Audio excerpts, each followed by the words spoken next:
G'day and welcome to another episode. My name is Daethstro, the Aussie Geek, and today we will be looking at Transformers the movie G1 Reissue Hot Rod. And by God, I was so excited to get this figure.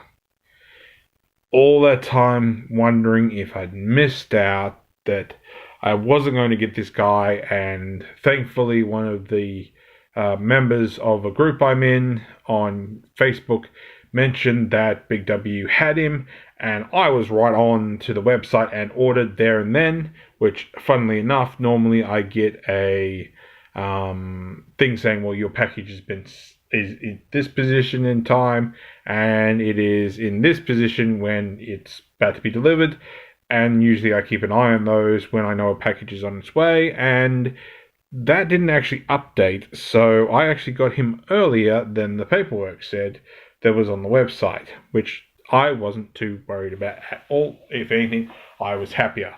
So here is Hot Rod. He's looking very striking, a bit more pink than the original red. I will say the one thing I am not disappointed, but I wish they had. I wish they kept the chrome and not gone with this flat sort of white, which honestly, this color actually reminds me of Earthrise Ape Face, honestly. I kind of wish, in certain parts, I wish they'd kept the chrome. They have, I will admit, changed the color of his feet. I remember his feet being black in the original figure. But like I said, everything's been recolored somewhat, so it stands out a lot better and matches more with the actual animation model for the most part.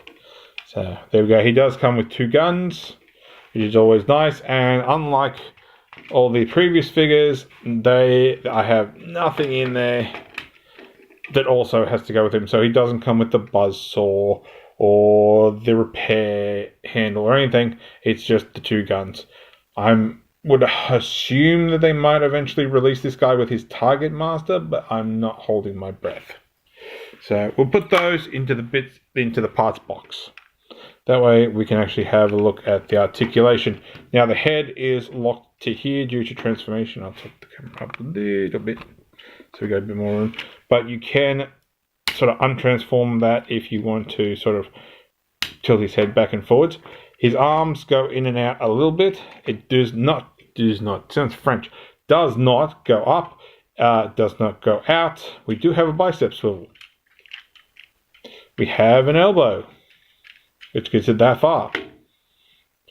Hands do turn a tiny incy bit, but that's really doesn't do anything. No ab crunch, no abs rotation or anything like that. Head doesn't turn either. The back does turn, but that's more for vehicle mode, and I will point out where my original toy broke. Legs can go up and down if you want to use that, but that's more for transformation. There are no knees, there are no ankle tilts, there are no knee bends or anything. There is toes, and it's more for transformation, but you can use that as you will. So let's get down to size comparison. And first off, here we have MP10. As you can see, if you go from the top of his head, he's basically coming up to the top of Prime's pelvis. If you go, so honestly, it's probably due to where my camera is, but his backpack is actually a little bit higher than his head. So it sort of comes up a little bit higher, but not by much. And of course, we couldn't have a size comparison without bringing his MP version. So here is MP28 Hot Rod, which I will leave a link in the corner there if you want to have a watch of that review. And the boys look good together.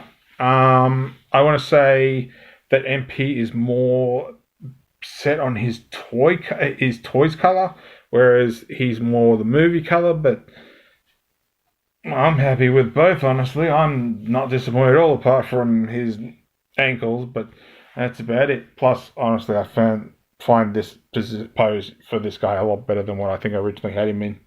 So there is that, and I'll try to get him somewhere without him falling down. Alright, so we can get down to transformation. Now this guy does come in his car mode, but since I'm going to keep this guy in his robot mode after this review, I'm doing it the other way around. But either way, simple, easy, you can't get lost too much. So what we're going to do is rotate his elbows in. Whoops, and I'm already unpegging his chest, I don't need to. You're going to bring up the head, you're also going to untab that neck. Now, funnily enough, I remember when I had the original G1 toy, I used to have this on the inside. I don't know why, but I did for some reason. Now, you're going to rotate this around like so, and you may have to lift it just a little smidgen over this bit of plastic because it sort of clips, but don't pull too hard. The mechanism isn't quite designed for much more than that, so take a chance if you pull on that any harder. So you're going to flip up the head. You're going to rotate this around underneath so that the engine piece goes to the front.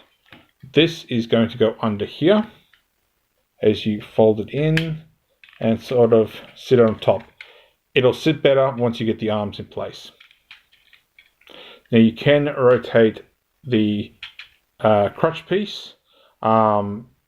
If you want, it sort of just keeps his head in place, and just fold in those arms, and then you can bring down the hood properly to sit on the wheel arches. Then you just slide the legs forward. That just felt cold. Is that die-cast? That might be die-cast. Die-cast. Maybe? It's feeling very cold. Like, admittedly, my table's cold, but I think that actually might be die-cast metal. Actually, I think that is actually die-cast metal. I thought that was just painted grey, but I think he is. I think his feet are actual metal. Let me know. Like, honestly, I hadn't taken much attention to look as close to it now as I am at this moment, but yeah, he's got die-cast feet. Which the original toy never had. He had just plastic feet. Huh. Interesting. I didn't even notice that. So, fold those down. And there you have Hot Rod in his vehicle mode. Now,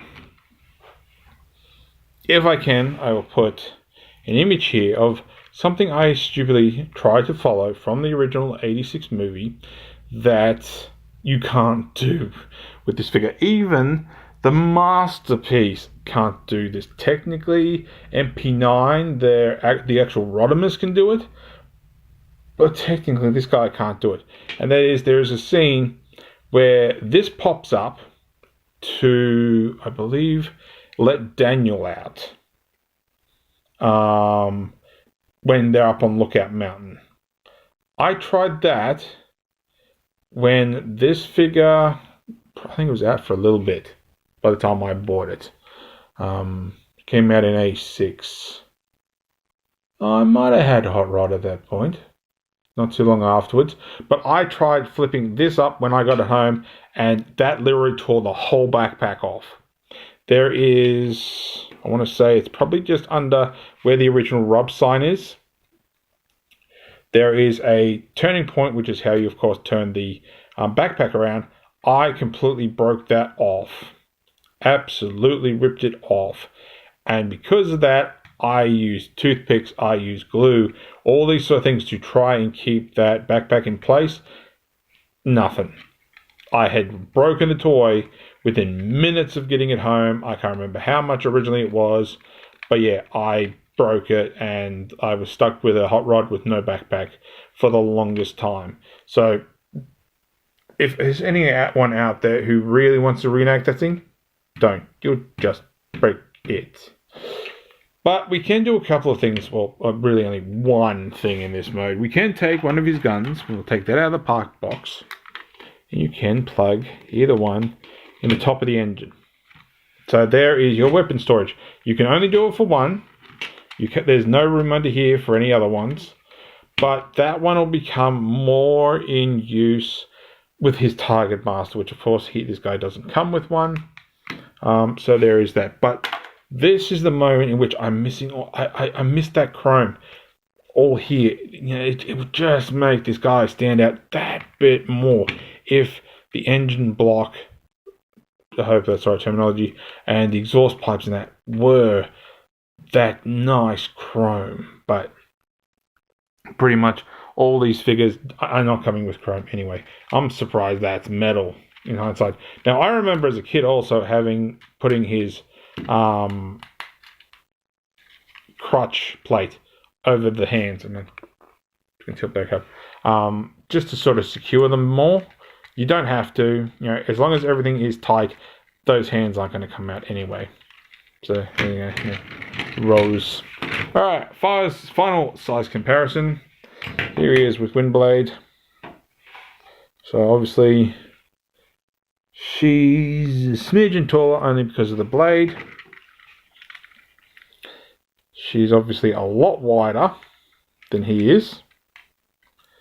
And I always forget this part. I don't know why. Don't know what. One of these days I'm going to completely remember all these. So we've done that one. We've done that one. I know. Height. I'm going to remember it one of these days. But yeah. Taller than, wider than, and of course, now that I think of it, longer than. Why does my brain stop working when I do that comparison? I don't know. So there we go. So yes, he is lovely. Alright, so let's get him into robot mode again. And there's, I don't know if you can see it very well. You can see feet in there. Chairs in there. And I'm going to see if I can actually show that. But as before, we're going to, I find it easy if you just do this one at a time. Fold down his feet. We're going to flip out the arms. We're going to flip up the head, just up and out, and rotate that around. And there is sort of a tab here, just a real tiny tab. And that's going to lock at the front there. Extend those out till they go clunk. Rotate his crutch piece, and shift all that down and plug that in. It helps sometimes to just grab from the top. Alright, let's see if I can show this off. Not really, no. There is chairs in there. Oh, here we go. You can, I don't know if you can see that. There is like a little dashboard. I wish I had another torch. But yeah, just take my word for it. There's kind of there's nothing on the other side. There is kind of seats in there, but they are very hard to see. But it is what it is. I'm going to flip out his feet. I still can't believe that's die-cast metal. Makes more sense now. Rotate his biceps. And voila, he's back in his robot mode. And then you can articulate him how you wish and arm him up as you want. But yeah, so I am really, really, really, really pleased that I was able to get this figure. I loved getting the Starscream. I loved getting Hound and Thundercracker because I never had those. But I had G1 Hot Rod, and I broke this figure. I was disappointed with myself, even though I played the hell out of him. I was disappointed that I broke him so damn fast. And now I have a second opportunity for a figure that I broke. And now, as long as nothing goes wrong, Murphy's Law and all that, he's going to stay in one piece. And I'm going to work out a proper shelf for all these G1 remakes. And Hasbro, I highly doubt you're listening at this video. Keep making more G1 reissues. I want the rest of the 86 line. I want Metroplex. I want Fort Max. I want all the original G1s. Heck, I'd even go into the G1.5s. G2 even. Hey, if you want to do G2, and I'm sure there's a lot of fans out there who want a G2 of some of these characters that got released, do it. Give us, I so want all the combiners. All the original combiners. As fiddly and limited as that, I want all of the G1 characters re-released again. So for my next one, I want an Ultra Magnus. Hasbro, get on that. Give me an Ultra Magnus. Heck, even a Motormaster. But yeah, so there is that. If you like this video, give me a thumbs up. If you didn't like this video, give me a thumbs down. I promise you it will not hurt my feelings. Subscribe, ring that bell, leave me a comment. Let me know, did you have G1 Hot Rod? Do you have MP Hot Rod? Or do you have one of the several releases that they've given us over the years? And tell me why you love your Hot Rod. But thanks for watching. I'll catch you later.